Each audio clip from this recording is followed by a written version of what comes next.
Today, I'm going to talk with you about saving during retirement. And so just in terms of what we're going to be focusing in on, we're going to be focusing in on, say, the 65 and older population. They're responsible for about 1/3 of all wealth in the United States. So we think it's of interest to study their savings patterns in and of itself. Furthermore, we know that there are lots of different puzzles about the savings patterns of the elderly.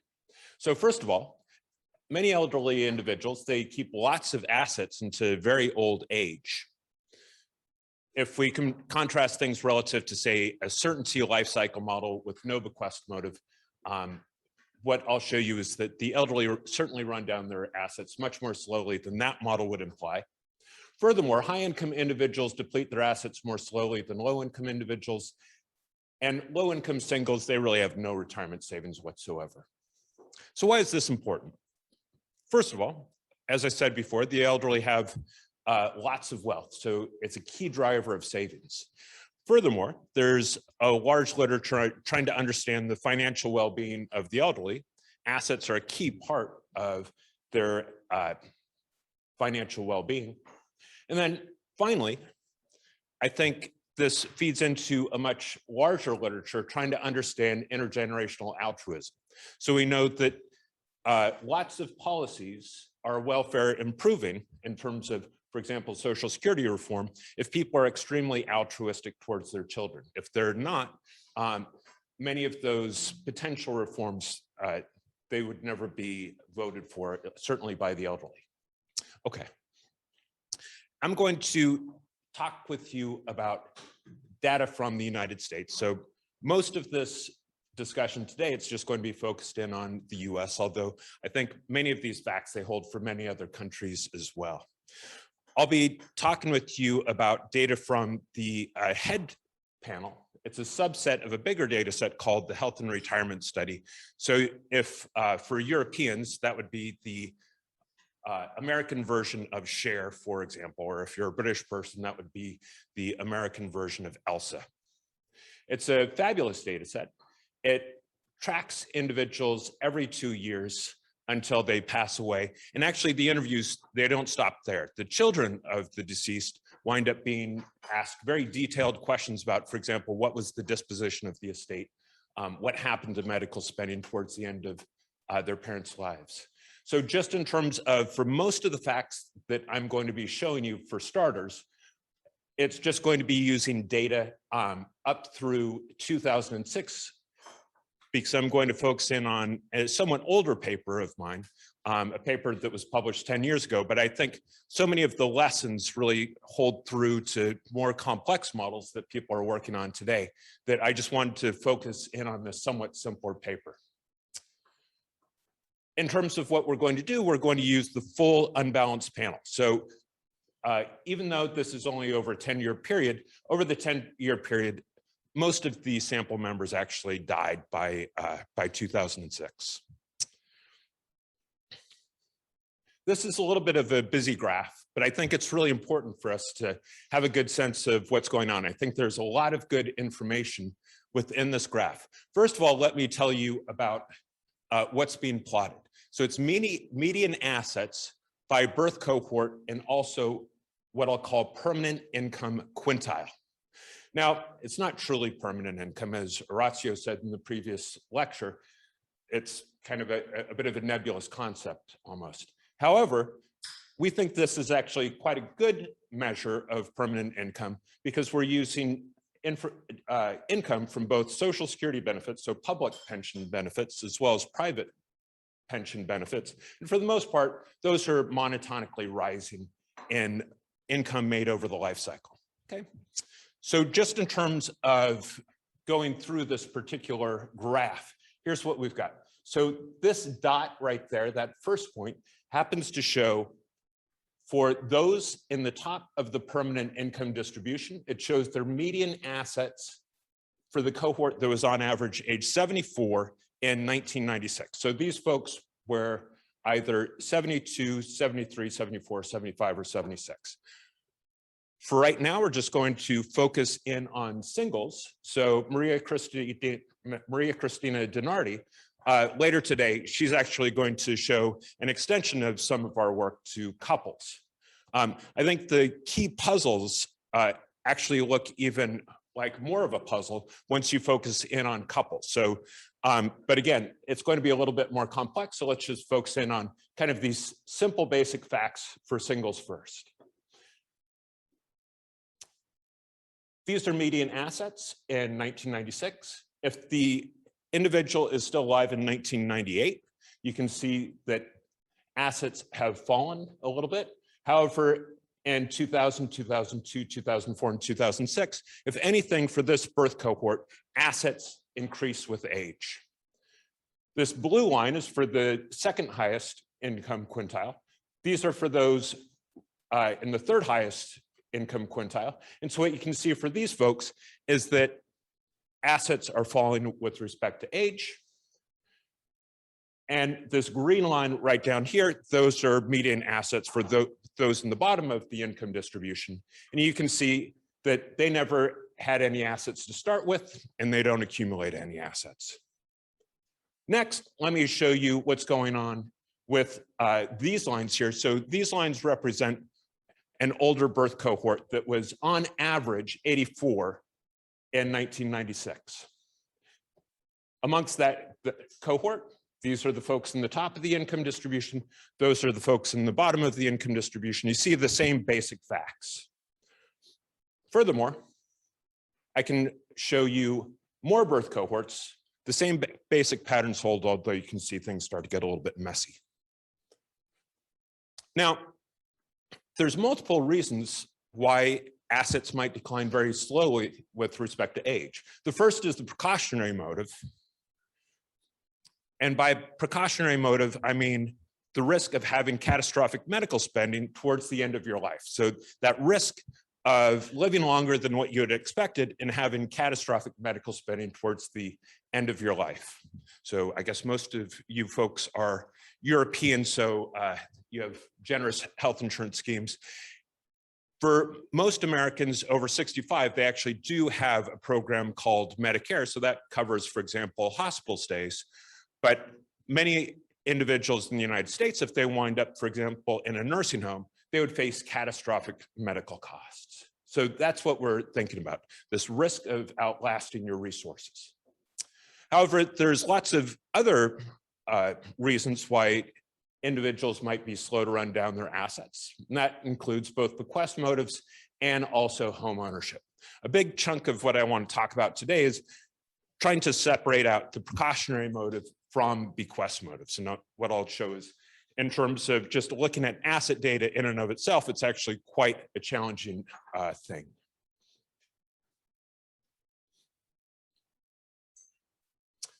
Okay, so here's our basic model that I want us to focus in on. This looks like a pretty standard model that we've been seeing a lot over the week. Just to recap, this will be just for a single individual. And these singles are going to choose contingency plans in order to maximize expected discounted lifetime utility. So this object right here is the probability that they happen to be alive in the previous period. And then conditional on being alive in the previous period, one of two things can happen. They can either remain alive, in which case they'll derive utility from consumption, or they can die, in which case they potentially derive utility from a bequest. They're going to face a budget constraint. Next period's assets are going to be equal to 1 plus an interest rate times this period's assets, minus consumption expenditures, plus current period income, plus government transfers. These might be means tested transfers, for example, minus medical spending. So just in terms of these different drivers of savings, you can see multiple key drivers just by looking at the optimization problem. The first is a driver of savings in terms of survival risk. Again, that risk of outlasting your resources. Second, there's the risk of having extremely high medical spending. And that might be true, especially towards the end of one's life. And I also threw in B is in here as well, because medical spending and government transfers are going to interact in important ways in terms of impacting savings along the income distribution. We also have bequest motives. And then finally, we might want to think about housing. So for most of this talk, I won't be focused in on housing, although towards the end, I'll have a few words to say about it. Housing is going to be interesting for multiple reasons. One, it might show up straight in the utility function. So we like living in our own house, for example.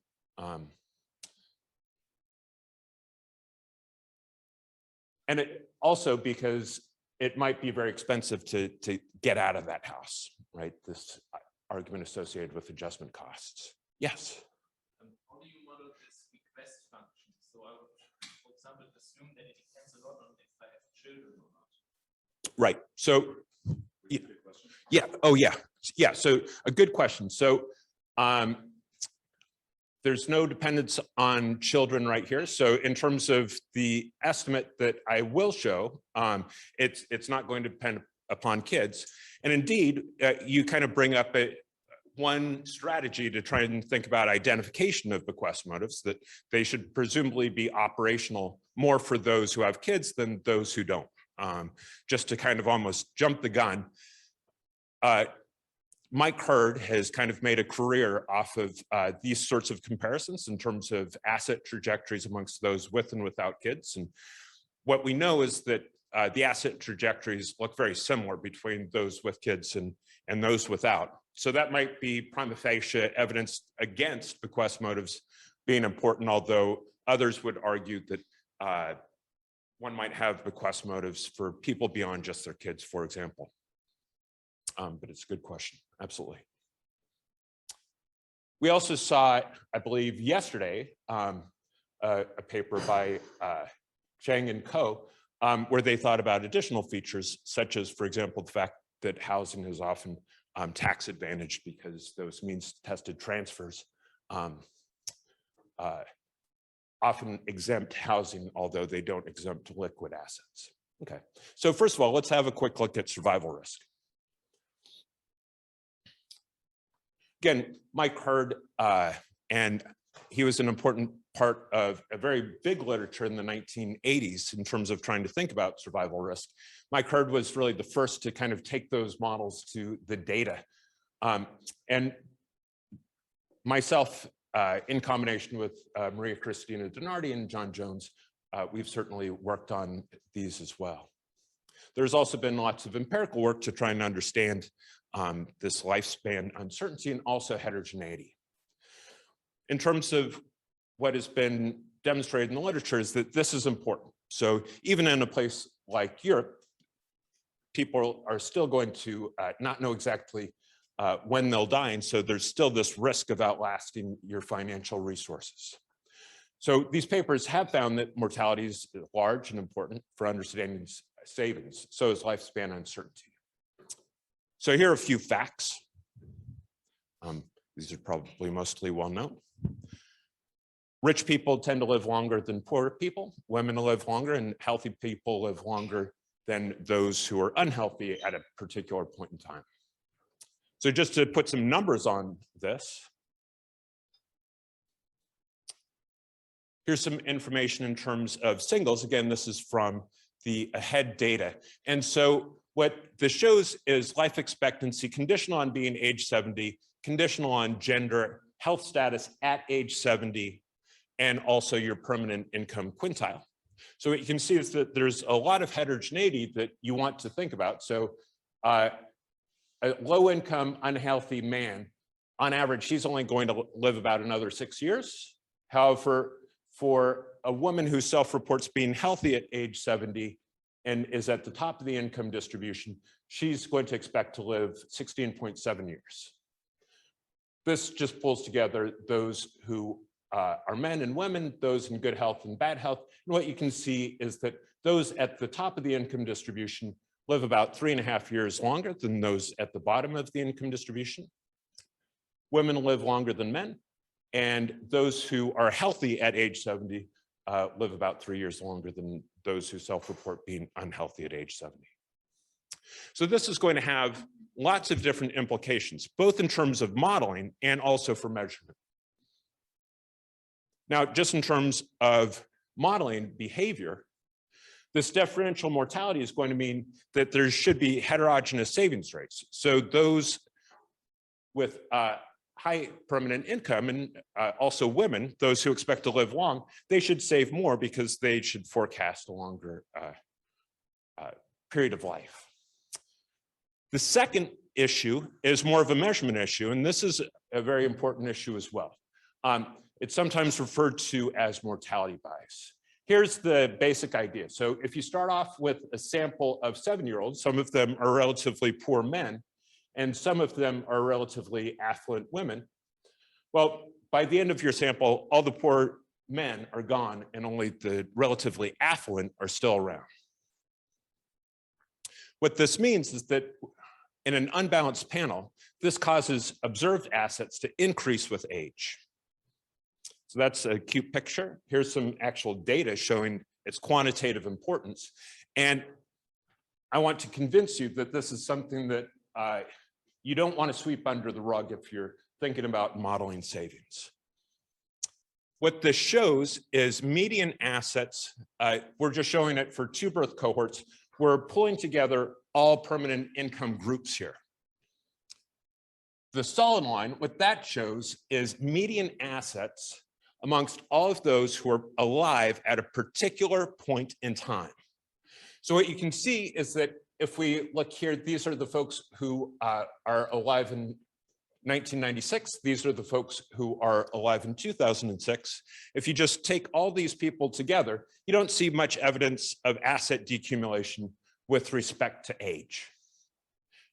However, the sample composition is changing over time. Again, most of those who were alive in 1996 are dead by 2006. So another thing that you can do is you can focus in on what some people might call the balanced panel. So the balanced panel is the set of individuals who are alive and observe the whole way along. And so what you can see is that if you focus in on those who are alive the whole way along, their initial assets are much higher, reflecting the fact that it's rich people who make it to the end. Once you do that, you can see that there is actually non-trivial evidence of asset decumulation with respect to age. Still not as fast in asset decumulation as what you'd get out of a model, for example, with no bequest motive and no uncertainty, but certainly faster wealth decumulation.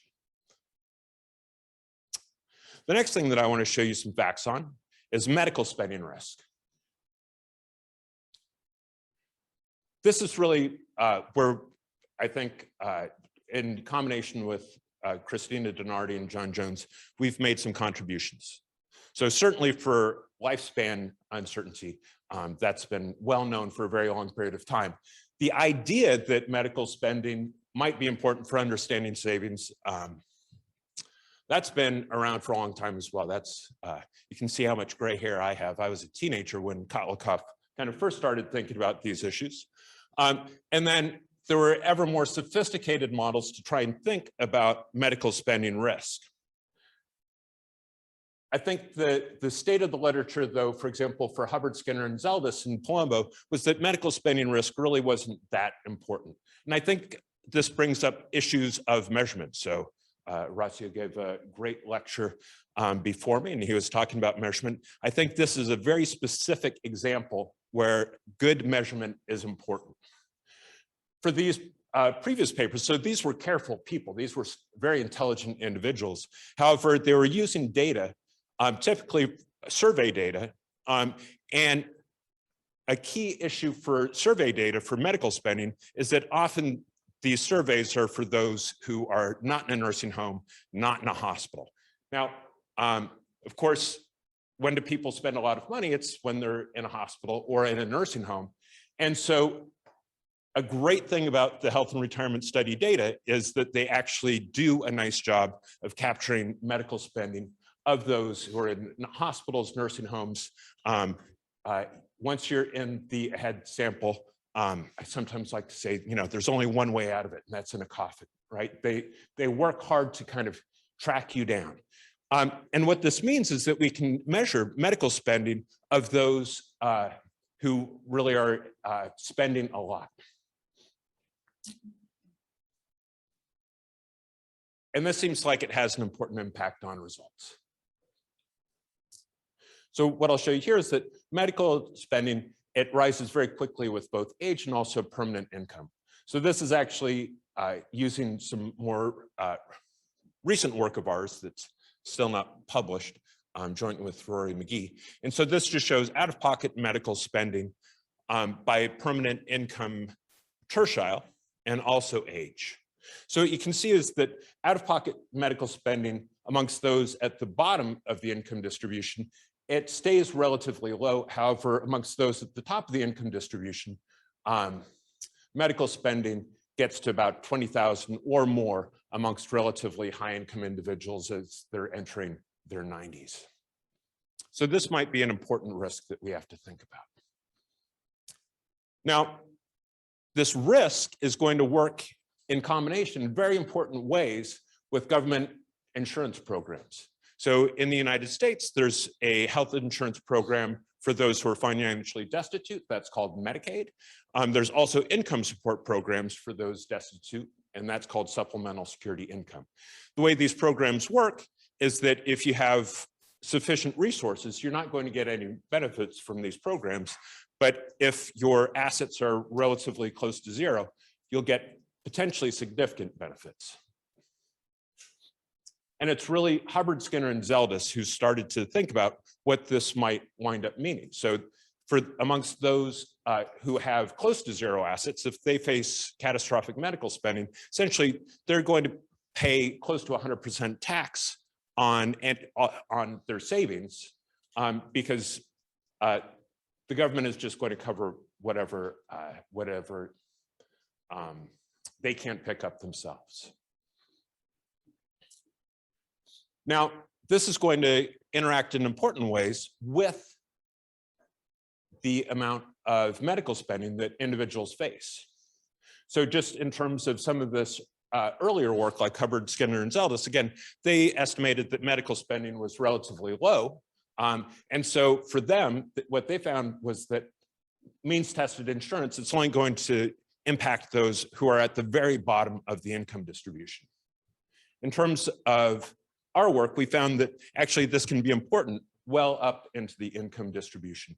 And here's why. So just in terms of the last picture that I showed, that's shown again right here, that's out-of-pocket medical spending. So that's what you pay out of pocket on average. And I'll show you the underlying model that creates this. There's a model creating it, but it lines up very well with the data. Now, what we can also do is we've been working on imputing Medicaid payments. And so if we think about everything that you would pay if you're high wealth or the government pays if you're low wealth, that's what's shown here. And what you can see is actually this entire income gradient of medical spending, it's really just coming from government transfer programs. So Medicaid payments are important. And so you can see that this is potentially going to be an important driver of savings. Finally, I'll say a little bit about bequest motives. So, yeah. Can we give them Or, the online participants? Sure. Thanks.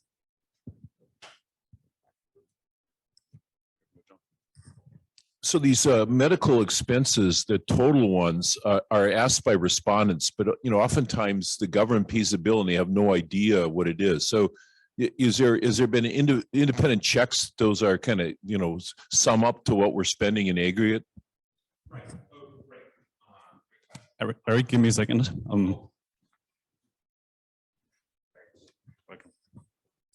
Yeah. So A non-trivial share of my time over the last decade has been devoted to trying to answer that question. So I appreciate that question, and I think the answer is yes. This works well. So just in terms of what we're showing here, this is the out-of-pocket part. I should actually not be so flippant saying that it's perfect. What we do know is that if we compare the health and retirement study to other surveys of out-of-pocket medical spending, whether it be something like MEPS or the Medicare Current Beneficiary Survey, the numbers line up across the different surveys. That's what we really know. We also know that that's really what the government uses. The government uses kind of a mixture of MEPS data as well as imputed nursing home payments and hospital care payments. And so the US government thinks that these data are relatively accurate. Now, this right here also has Medicaid payments. The health and retirement study at one point did not have Medicaid payments. This is using actually imputed Medicaid payments where the imputations are using data from the MCBS, and those are administrative data. And actually, we've just gotten hold of Medicaid data for the health and retirement study and also Medicare. So this is something that we're making progress on, but yeah, these issues of measurement, they're definitely non-trivial when thinking about medical spending, given this issue that, yeah, I've seen big medical bills before, and it's almost baffling what the bill even means. Absolutely. But now you have it on your app, right? Yeah, for Britain, I have it on my app. Although I guess still not the actual spending amount. But the US government is very interested in terms of trying to figure out, who's spending money on medical care. So we now do have links to administrative data on Medicaid and Medicare payments. In terms of bequests, here are a few papers. I'm going to show some more. I think there's been very mixed evidence and more work is needed. So what I'm going to do today is I'm going to show you just what you get if you're just matching asset profiles in terms of identification of bequest motives. And then I'm going to show you a little bit on what some recent papers have done to try and overcome these identification issues. So here's a model. So most of the data that I've been showing you is from this paper that we published a decade ago. But again, I think it's a simpler model than what some people are using now, but hopefully it will highlight some of the key ideas within the literature. In terms of what we're going to do, so we're going to do a two-step estimation procedure. Where in a first step, we're going to estimate mortality rates and also medical expenses as a function of age, gender, health status, and also income. And then in a second step, we'll estimate utility function parameters and also the government kind of minimum consumption level within our model using the method of simulated moments. So here's the model. It's just going to be singles. Households are going to maximize expected discounted lifetime utility. The flow utility will be CRRA. Households are going to be boring. We just got to hear about a little bit on deviations from rational expectations, but we're going to assume rational expectations in this particular paper. So that means that we'll be able to potentially recover beliefs about mortality rates, health cost distributions, and the like directly from the data. And then we are going to allow for a bequest motive and see how well that helps to improve the fit of the data. Now, just in terms of income, we're thinking about income as being non-asset income here. And we want to think about that as being from, for example, both private and also government pension benefits. For the most part, these benefits are relatively riskless, so we're not going to worry about that. So we'll just estimate income as a function of gender, health status, permanent income, and also age. And permanent income, that's just average annuitized income over the time we actually see them. So this is just going to allow for a little bit of flexibility, though, in terms of how income might change with age, but it's basically just flat. Social Security benefits, for example, they're linked to inflation, and so Social Security benefits, they don't change with age. And that's largely true for private pension benefits as well. Where things get a little bit more interesting is when thinking about these sources of uncertainties, such as health status. So health status, we model as an age, gender, and permanent income-specific Markov chain. Also survival risk, where survival is a function of gender, age, health status, and also permanent income. And then here's medical spending. So we've devoted a lot of time to trying to think about the best model of medical spending. Here's a model that seems like it works pretty well. Here, log medical expenditure is going to be a function of observable variables such as gender, health status, permanent income, and also age. And then this right here, you can think of this as a factor loading. Okay, so the sigma is going to shift up and down the variance of medical spending. So psi here is going to be, think of that as having a variance of 1. So this is just shifting the variance as a function of age, for example. We're going to allow for both transitory and permanent shocks. So we can think about transitory shocks such as a broken bone or something like that. Maybe that doesn't last so long. However, if you have mental health problems, that can really last a long time. Yes. I don't know, maybe it's a stupid question, but you said that the sigma is that shape operator. Why does gender have Oh, yes. Yeah, so no, it's an interesting question. Why should gender be in there? And so I think the short answer is we thought it would be good to have it be symmetric between both men and women. We know that there are at least slight differences between medical spending of both men and women. And so we figured that gender had to be in terms of the deterministic part of medical spending, and just to kind of have it all be symmetric. We thought it would be useful to have it in the variance as well. My recollection is gender does not significantly impact the variance of medical spending, though. Good. Here are the constraints.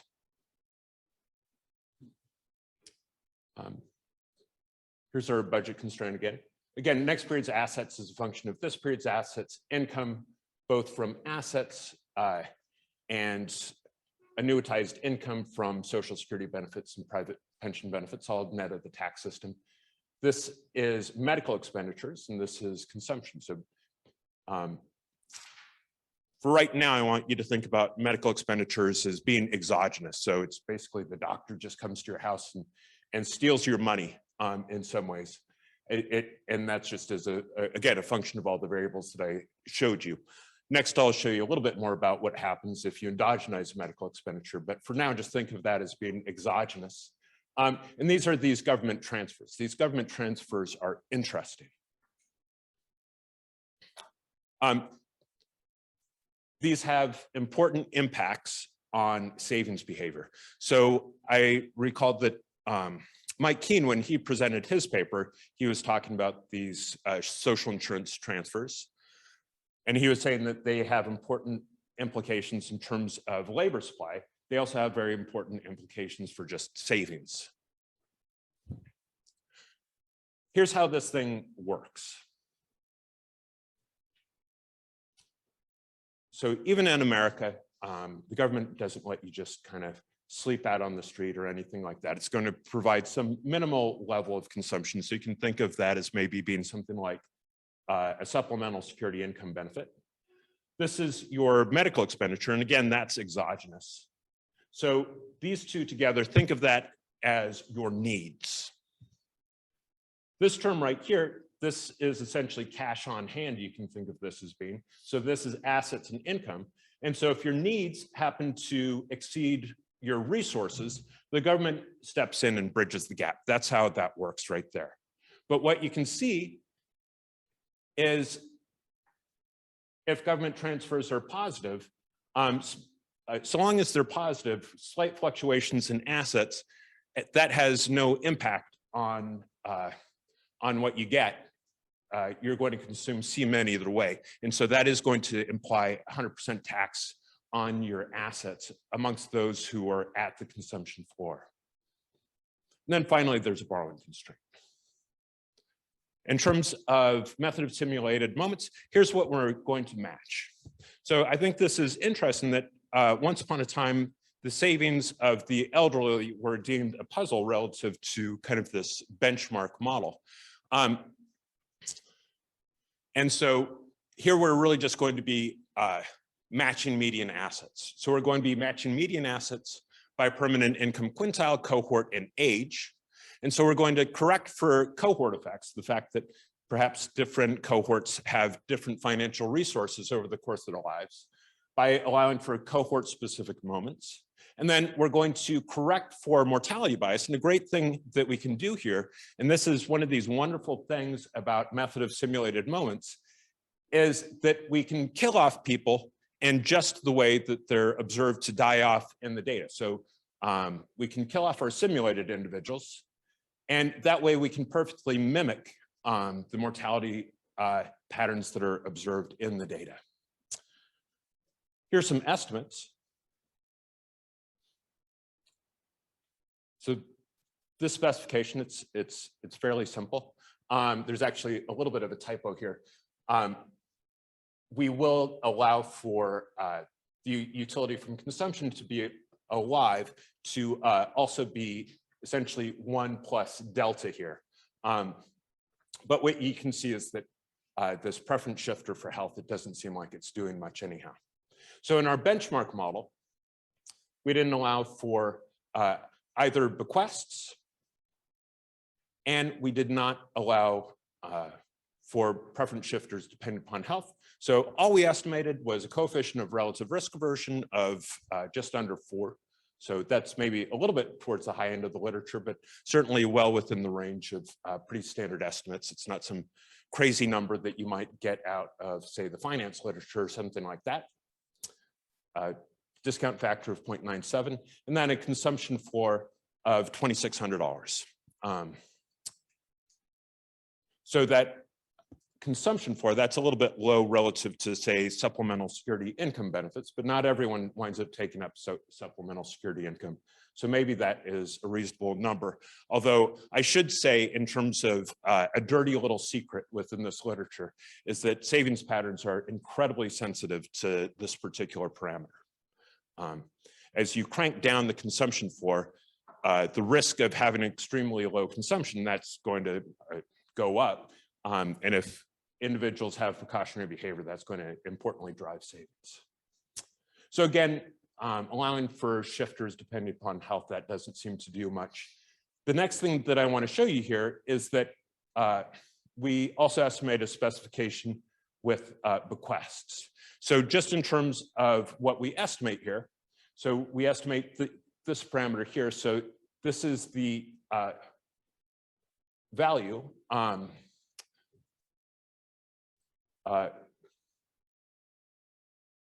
bequests in terms of the shifter. And actually there's a typo here. There should be alpha t plus this parameter kappa all raised to a power. So this curvature parameter, this is going to allow for the fact that bequests look a little bit like a luxury good. So this is going to allow for the fact that even if someone dies with 0 assets, the utility from death wouldn't be negative infinity. Yes?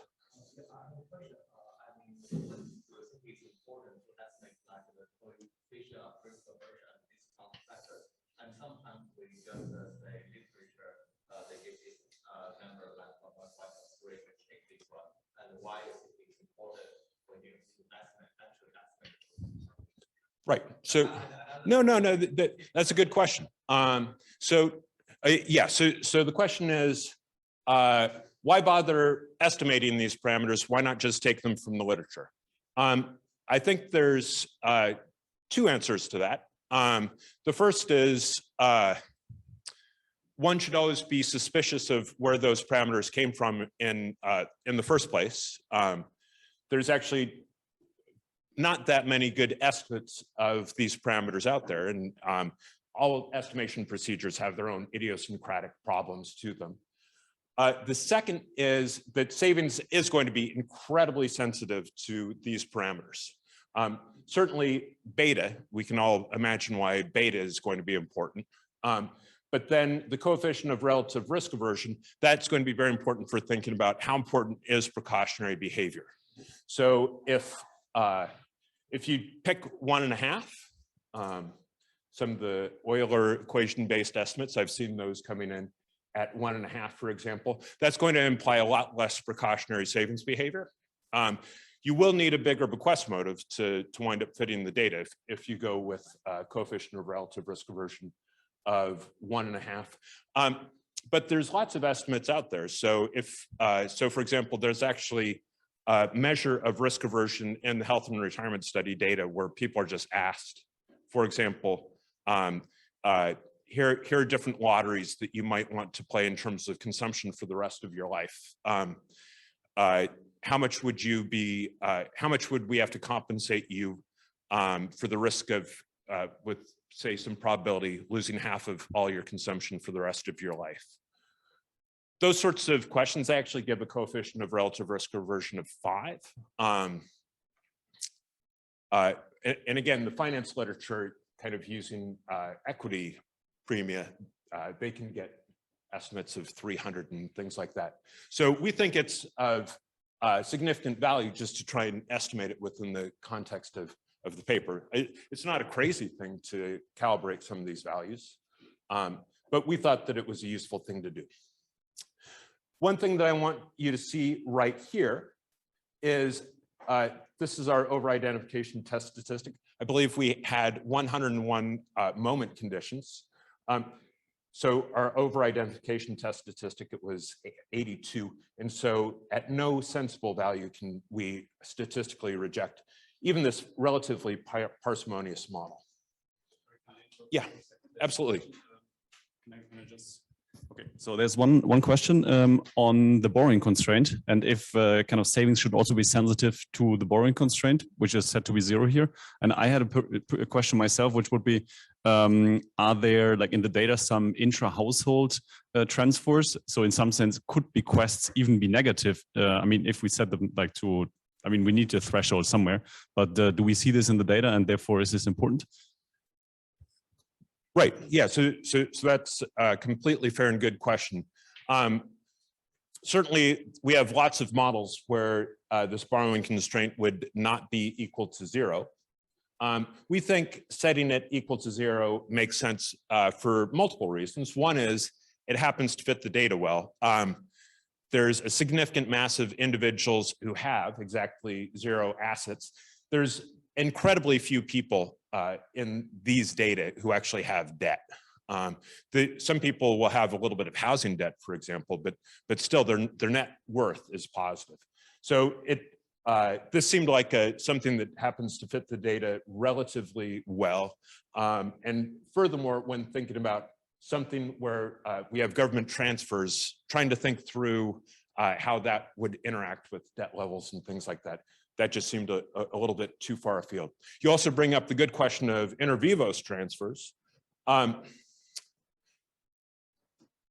Transfers could potentially come from children to adults. In terms of financial transfers from kids to, or I should say the adult children to these AHEAD sample members, those are relatively modest. However, there is certainly an interesting question, I think, a very serious question about these transfers from these HRS sample members to their children. Those are quite important.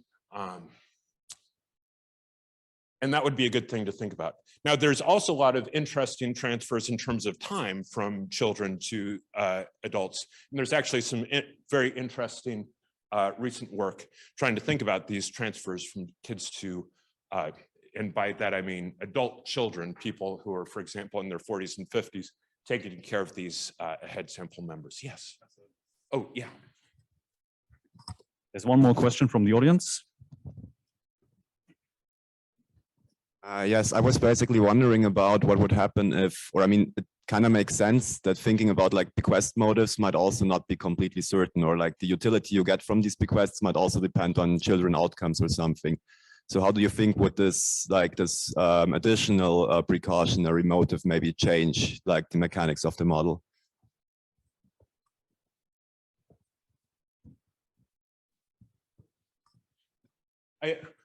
I think thinking about kids and kind of these interactions between parents and kids, it's definitely a good thing to think about. The reason that we have not thought about kind of these details so much is it's just this classic Mike Hurd finding that asset decumulation rates look pretty similar between parents with kids and individuals with kids and individuals without kids. And so it doesn't seem as though kind of the kids or their characteristics seem like they're particularly important. So if we start to think about maybe transfers and things like that, actually that's something that we're starting to try to think a little bit more about now, these inter vivos transfers to kids when alive, and that's certainly a good thing to think about.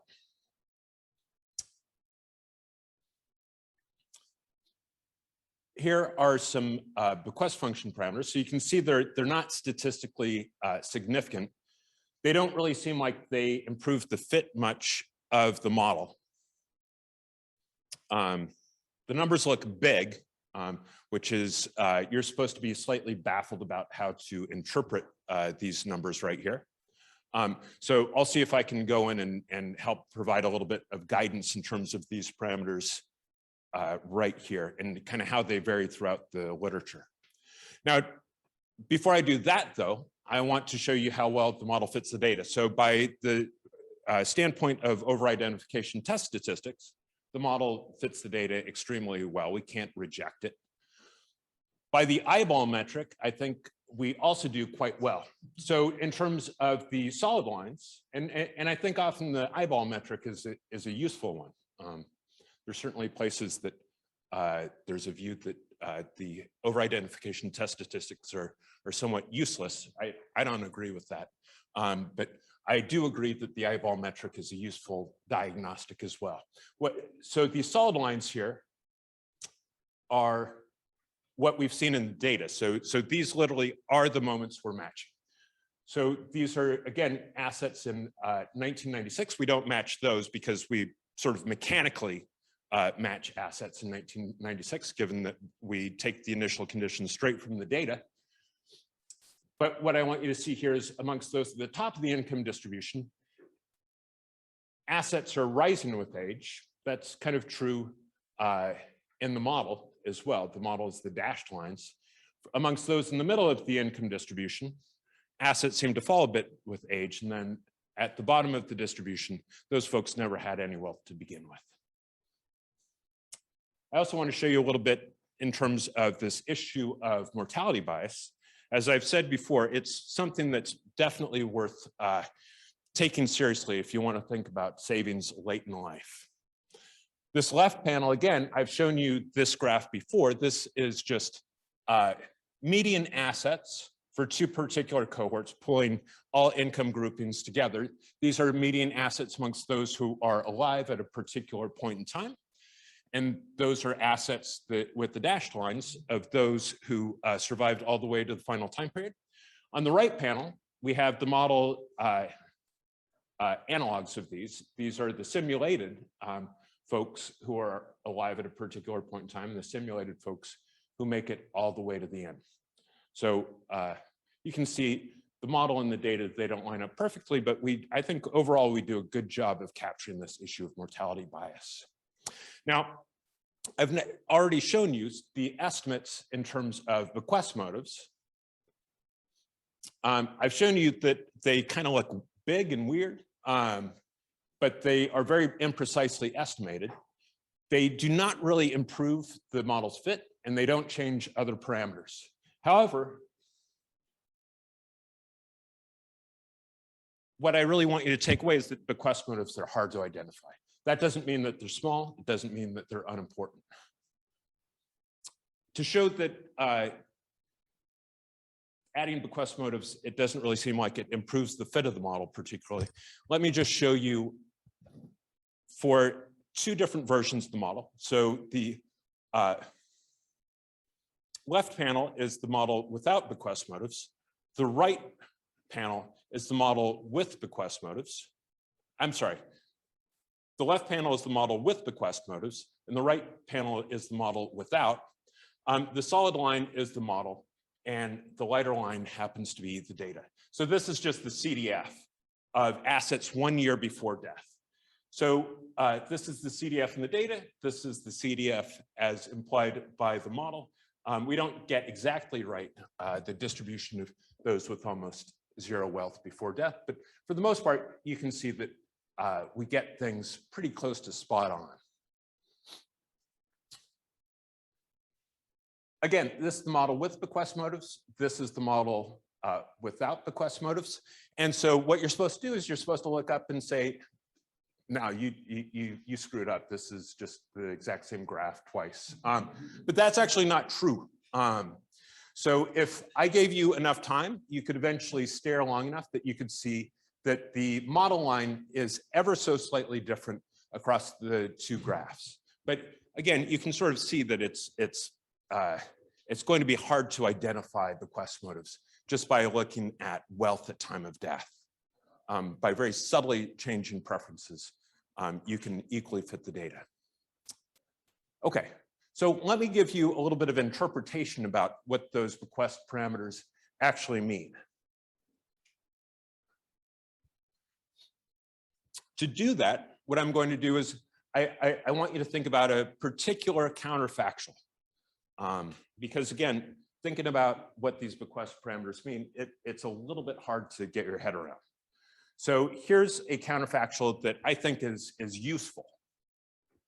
Suppose you knew that you were going to die next period and you were going to leave bequests. So then you would face this problem. So here's the utility of consumption when alive today, and here's the value of bequests in the final time period. Okay, so there's our parameter theta that was estimated to be quite large. This right here is kappa. Again, that's our parameter that helps us have positive massive individuals who have zero bequests, even though that we have kind of CRA preferences. So this is an easy problem to solve. So in here, we're just thinking about, think of this term right here as just, you can almost think of this as cash on hand, right? So that's cash on hand that you transfer to your heirs or whatever group or whatever that you would like to transfer. So this is an easy problem to solve. Optimal bequests are going to be the following.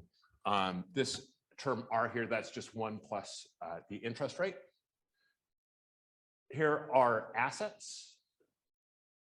This term phi is just a function of lots of different parameters, and that's kappa. So just in terms of what some of these different estimates are, so these are our estimates from our 2010 paper. And so what you can see is that despite the fact that there's basically no improvement in model fit, you can see that at least amongst middle and upper middle class households, they would want to transfer most of their resources to their heirs. So again, just because these parameters are not statistically significant doesn't mean that they're unimportant. Here are a few other, I think, somewhat influential papers within the literature and some of their estimates. For our new estimates, we are estimating, we are this little dashed red line right there. So we are actually estimating larger bequest motives now. But the key thing that I want you to see is that most of these papers within the literature, they're actually estimating bequest shares that are somewhat similar.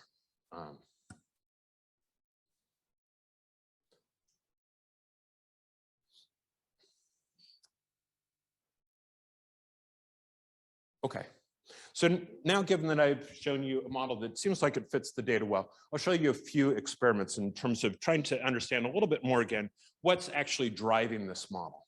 So what we're going to do is we're just going to fix preference parameters at their baseline estimates, and we vary other parameters. And so what I'm going to show is that eliminating out-of-pocket medical spending has a big effect on savings. And change in the consumption for that also has a big effect on savings, even for the rich. What this graph shows is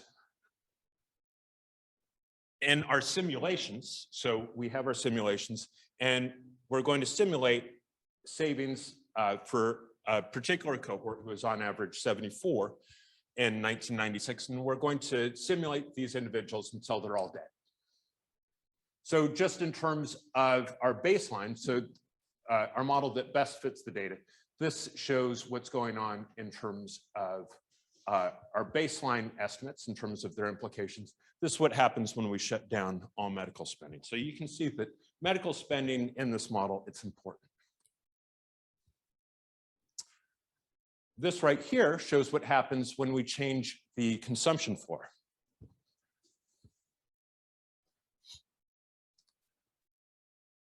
Again, the baseline model is dashed. If we cut the consumption floor, what you can see is that savings goes up. So actually these households, in some sense, they have fewer resources because the government is giving them less money. But despite that loss of wealth, this added precautionary savings effect implies that even amongst those at the top of the income distribution, there are important impacts on savings. So this consumption floor, trying to think about the role of social insurance, it's key for all groups. Now, one thing that I've kind of swept under the rug a little bit so far is the fact that you could probably cut back on your medical care. So the way I've modeled things so far is just doctors kind of, they go and steal money from you. So one thing that we can do is we can think about making medical expenditures endogenous. Now, this is a really tough, tricky literature to think about. So I think a couple of days, Karen Kopecki, she presented a paper and she was asked about making medical expenditures endogenous. And she said, you know what, I don't want to go there because it brings up lots of very thorny issues about me investing in the length of my life. And that brings up slightly philosophical questions about how we value our lives. There's also the important issue that most of the best estimates in the literature, I think we could add in a few more recent experiments, such as the Oregon health insurance experiment. All these papers seem to show that added medical care, they really don't, it doesn't do much, for example, health and or survival. That's been pretty constant across all studies that have tried to look into this particular issue. But we do want to think about medical spending and the fact that you can cut back on quality a little bit. And so just when thinking about medical spending, I want you to think about nursing home care. Now, in the United States, I guess for a lot of European countries, everyone just kind of goes to the government kind of provided nursing home. But in the United States, there's lots of heterogeneity. So again, what I want you to think about is if you're at the consumption floor, you're in one of these, they're often called Medicaid type nursing homes. So they're private nursing homes, but they get very low reimbursement rates from Medicaid.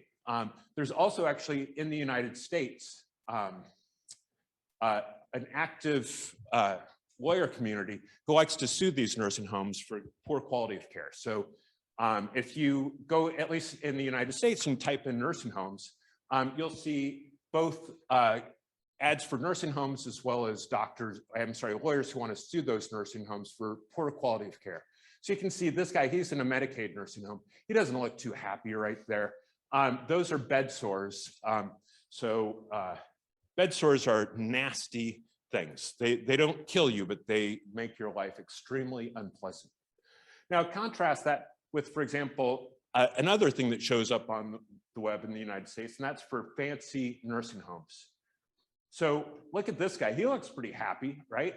He's got a big smile right there. That's a flower in the background. It's not a great quality resolution. Look at her. She's smiling. That's a nurse's aide who's smiling, kind of right next to him. They look pretty happy. So, you know, I certainly wouldn't want my wife to die and be stuck in a nursing home. But if that fate befalls someone, you know, you can do a lot worse than that guy. Okay, so that's what I want you to think about. Nurse kind of medical care really within the utility function. That's how we're going to model it. Okay, so we're not going to think about all these other issues in terms of length of life. So utility is going to be quite a bit more complicated now. Utility is going to depend both upon consumption, but it's also going to depend upon medical care. And so we're going to allow some curvature over medical care. I now want you to think about M as not just being out-of-pocket medical spending, but total medical expenditures. And then we'll model the budget sets for medical care separately. And then this right here, this burned up a lot of our time. So this is a shifter for the marginal utility of medical care. And we're going to allow it to kind of depend upon age, health status, and permanent and transitory preference shocks. And we're going to estimate all these parameters that are kind of buried in here as to fit not just data on assets, but also data on medical expenditures. And then finally, again, we're going to have transfers so that there's a kind of a minimum guarantee. In this case, it'll be a minimum level of utility, kind of a generalization of a consumption floor. There's going to be a utility floor. Again, we're going to add in a few extra moments in terms of thinking about medical expenditures to try and capture some of what we think are the key facts about medical spending, that it's high, and kind of if you get a bad medical expense shock or bad health shock, you're going to have high medical spending for an extended period of time. So here's some results from the endogenous medical expenditure model. Here's our coefficient of relative risk aversion for consumption. So it's a little bit lower than when we just had one good. Now it's 2. That's the coefficient of relative risk aversion for medical care. And there's beta. So it still does a good job of fitting both the asset data as well as the medical spending data. Furthermore, medical spending is still important. So again, the reason that we wanted to think about this is to think about, well, if medical spending is endogenous, can precautionary savings motives be so important, given that you can always cut back on medical care? And the answer is yes, it's still important, right? So medical spending is still very high amongst the old, and the reason that medical spending is high is because preferences for medical care are very high in old age. So this is for the version of the model with endogenous medical expenditures. So this is a different graph than for the model when medical spending is exogenous. But again, you can see that the basic facts are incredibly similar. The dashed line shows asset trajectories, median assets, conditional and permanent income, both in terms of our baseline model, as well as in the model when we essentially shut all the medical expense shocks to 0. So endogenously, that'll create 0 medical spending.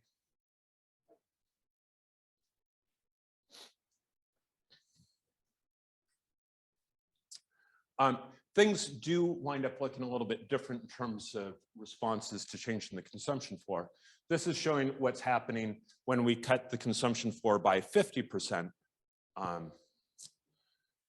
And the exogenous medical spending model. And here's what happens when we cut it by half, and the endogenous medical spending model. So in both cases, what you can see is that cutting the consumption floor has an important impact on savings behavior, although that impact is definitely attenuated in the endogenous medical spending model. Okay. So that's what I wanted you to take away from this somewhat older paper. So first of all, medical spending, it rises very fast with income and age, and that goes a long way to explaining the savings of elderly singles in the United States. Furthermore, social insurance programs such as Medicaid, that's going to impact savings throughout the income distribution, and that's robust to allowing for both endogenous medical spending and also bequest motives. Now, I've shown you a little bit on medical spending. I just want to show you kind of the this classic question in terms of what happens when you do things to life expectancy, right? That was kind of a key thing in this older literature, was trying to think about all these issues related to uncertain longevity. So in a simpler model, you can think about uncertain longevity, because that pops up straight in the oil equation. Now, what this shows right here, so this is showing the same graph. This is using MATLAB to graph it instead of Gauss, but otherwise, this line right here is identical to what we had before. This is as implied by our dynamic programming model, what happens to median assets on age for these different income groupings. And so just in terms of given our observed mortality as well as medical spending, here's what happens for median assets. And then as we move to lower and lower values, we're being more and more pessimistic about people's longevity. So for example, here we're giving everyone the mortality patterns and health transition probabilities of those who are in a low income level man and who happen to be in bad health. So you can see that longevity, changing mortality rates, it winds up being important. Now, what I want you to see right here is that if we eliminate lifespan risk altogether, again, this is what we had in our baseline case. If we eliminate lifespan risk altogether, and we give people longevity of those who happen to be relatively low income. Of course, if there's no bequest motive, people will just run down their asset right away. And what I want you to take away from these additional graphs is that it's really not just medical spending risk and it's not longevity risk, it's the way the two interact together. The key risk, it's living till you're very old, longer than you expected. And at that age, it's right then that you get kind of whacked by these catastrophic medical spending issues.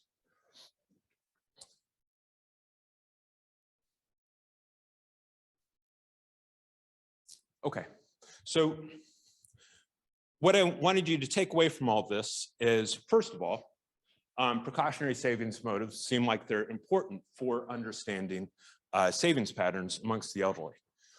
I've also shown you that just by matching savings patterns alone, it winds up being rather difficult to really infer the importance of bequest motives. They might be important, but it's just that it's hard to take that away from savings data alone. So just in terms of some approaches that people have taken in the literature,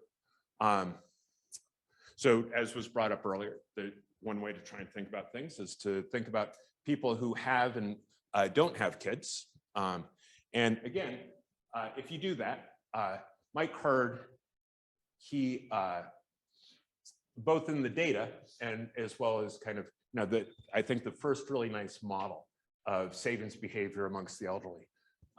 What he showed is that once you match these patterns of people with kids versus without, and using that to identify a bequest motive, if you do that, there's no bequest motive. So he actually had kids relatively late in life, and I asked him, are you going to give them anything? And he kind of hedged a little bit. He kind of suggested no, that he was going to invest in their human capital a lot when young, but he wasn't going to leave much in the end, I think. Okay, so a second way to think about this is to think about trying to discipline precautionary savings using insurance choices. So here's the idea. you can always buy insurance against these different risks.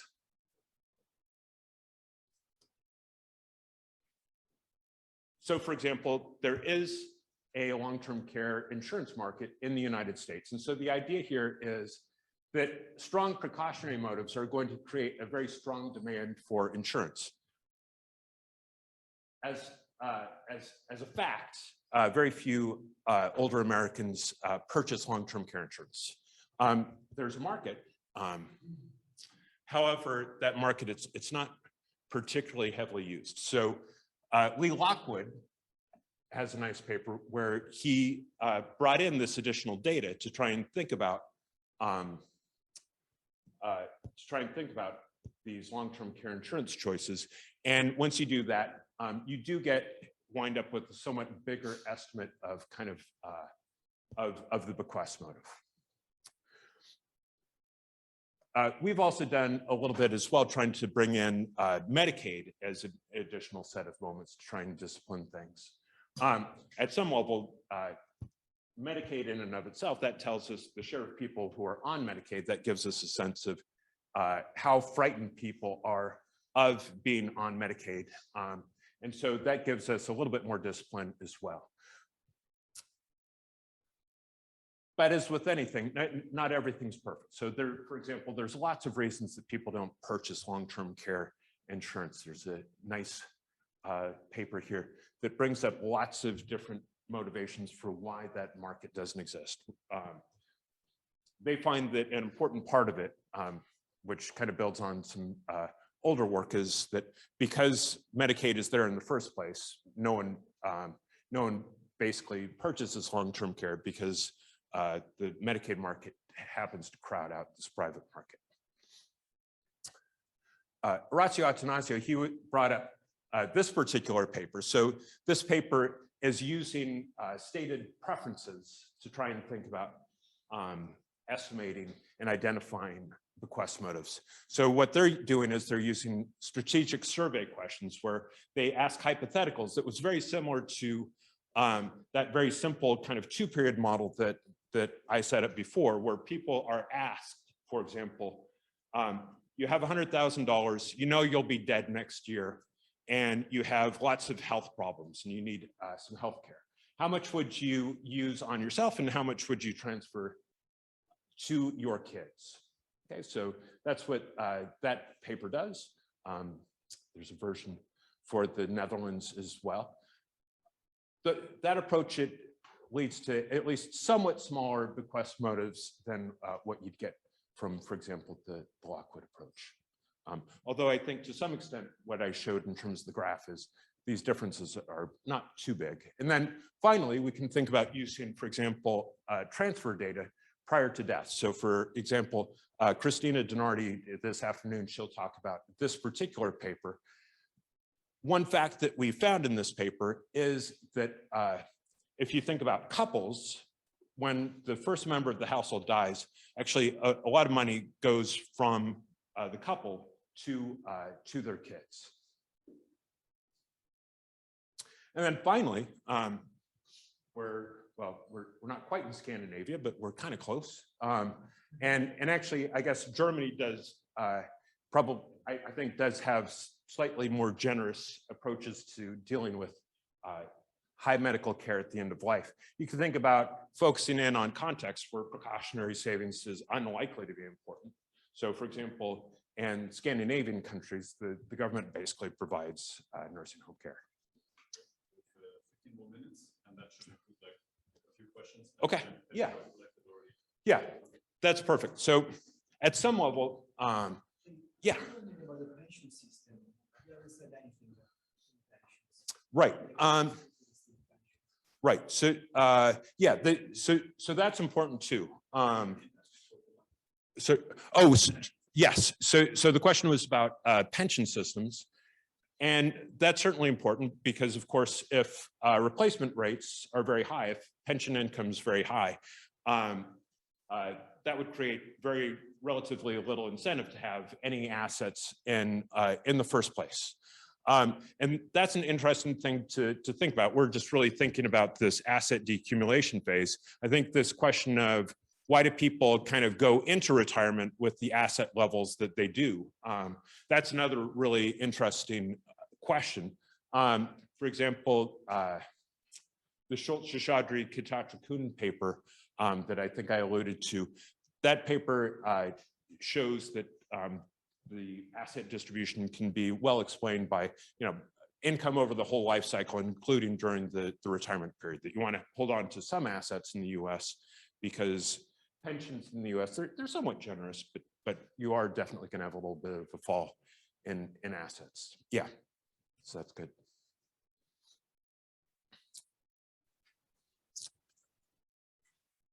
I'm going to make one relatively short discussion on housing. I think it's an important issue. So we actually saw the Chang and Co paper, I believe yesterday or the day before, to try and think about these issues in terms of housing and home ownership. Here's a few other papers that I think are important within the literature. And this gets at this issue of people like living in their house, right? So people don't want to move out of their house and enjoy a big party at the end of their life. They just kind of want to stay there and look at kind of old pictures on the walls and things like that. So that's important. It's also important that it's expensive to sell and downsize your house. And so it's not as though you really want to keep on downsizing every given year. It's expensive, both in terms of psychic cost and also financially. And also it's shielded from the sense that housing in the US, it's tax advantaged. The implied value of rents that you pay to yourself, that's never taxed.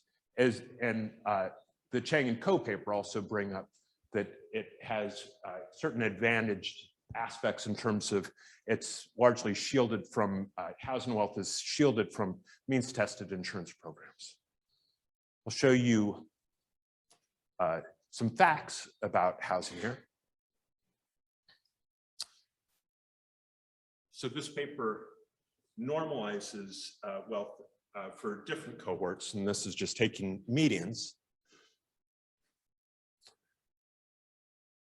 So renters and homeowners, they don't start with the same level of wealth, and that's important because what we saw is there's lots of reasons that poor people should be running down their assets faster than high-income individuals.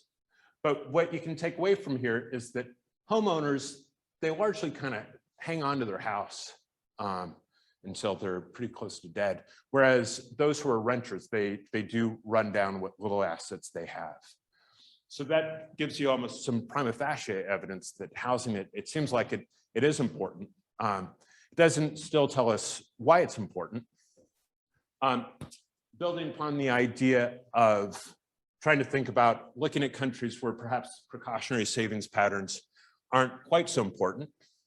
So in some work in terms of cross-country comparisons, this shows both non-housing wealth and also housing wealth in both England and the United States.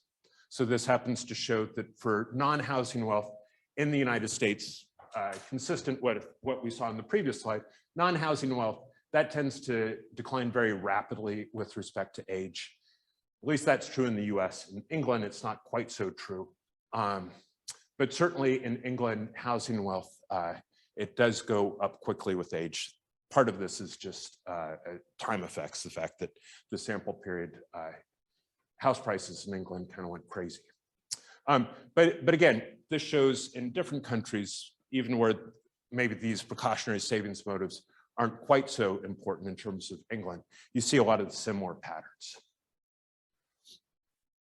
Final thing that I'll tell you a little bit about is this issue of adjustment costs. So again, there are psychic as well as monetary reasons why people hold on to their own homes. But these adjustment costs are actually really hard to measure. I think this is kind of an important problem within the literature to try and get this one straight. Here's one approach to trying to think about identifying these adjustment costs. So this is using data from England, using data from ELSA again. And so this is trying to use this idea that there are kinks in terms of tax rates. So if you sell your home, you pay what's called a stamp duty. And so these stamp duties, they can be potentially relatively large. So this shows stamp duties in terms of thousands of British pounds, for example. And right at 250,000 pounds, if you sell your home for a little bit less than 250,000 pounds, you don't really pay any stamp duty. Whereas if your home is worth more than 250,000, you do. Here you can see that this does seem like it has a non-trivial impact on the decision of whether or not you move out of your home.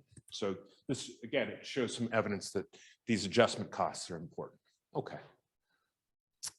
We could also think about family structure. So this is just, this is a sales pitch really for what Christina Donardi is going to be presenting this afternoon. I think couples are interesting in lots of ways. One of them is that a lot of the puzzles that I've been showing you today, they're actually even bigger when you think about couples.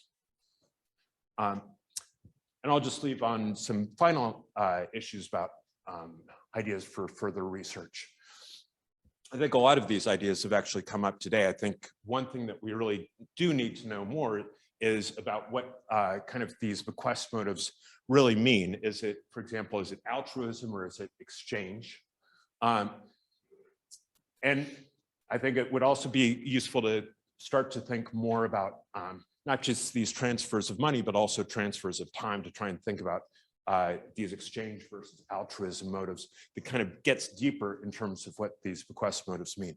There's actually a few really nice papers out there now trying to think about these transfers of time and money between parents and kids. And it looks like they'll probably do pretty well, but I think there's a lot of scope for more work on that. And that's it. Thank you very much.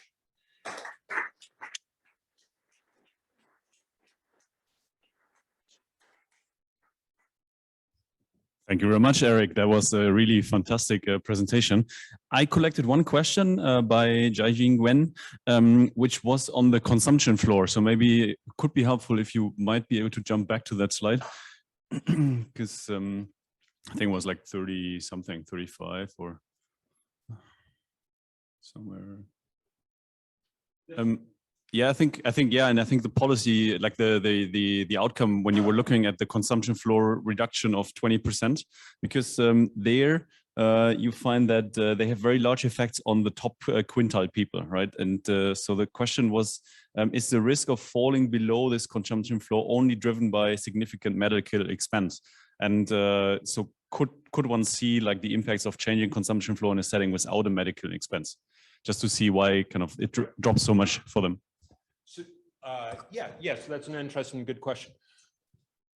And the model that I've set up, if you got rid of medical spending, the consumption floor probably isn't going to be very important, because for virtually everyone within our data, their income is significantly greater than the consumption floor itself.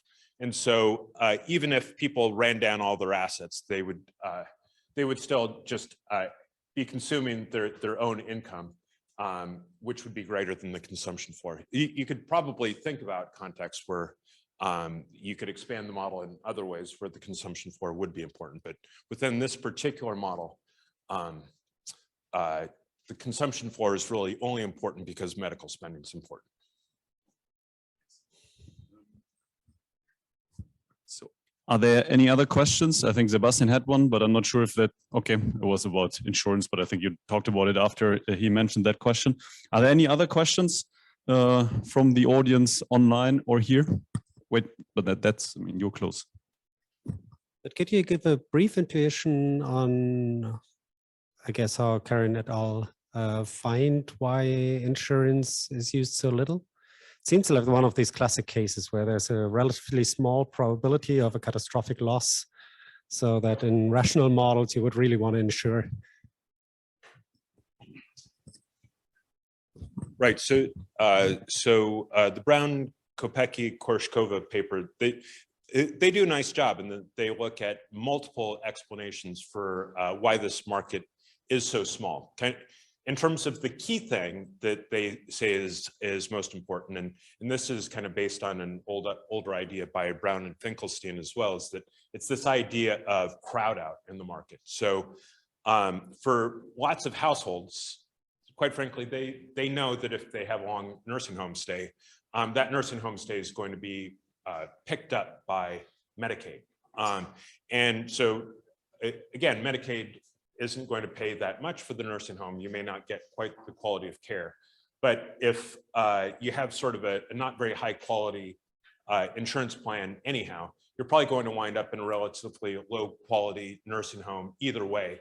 And so at some level, whether you pay the insurance premium or whether you just kind of spend and enjoy it on consumption today, if you wind up in a nursing home, you're going to wind up in a low quality nursing home. And so it's almost wasted money to purchase insurance. There's a few other arguments in there in terms of adverse selection in the marketplace. You know, the fact that perhaps certain bad risks wind up being those who purchase insurance, and that pushes up the price, and there's administrative loads and the like. But at least in terms of what they focused in on most, it is, once again, the consumption floor at work, kind of not just crowding out savings, but also insurance choices. Excellent. Thank you very much. I mean, unless there are no further questions, let's clap our hands again for Eric's presentation, because that was very nice.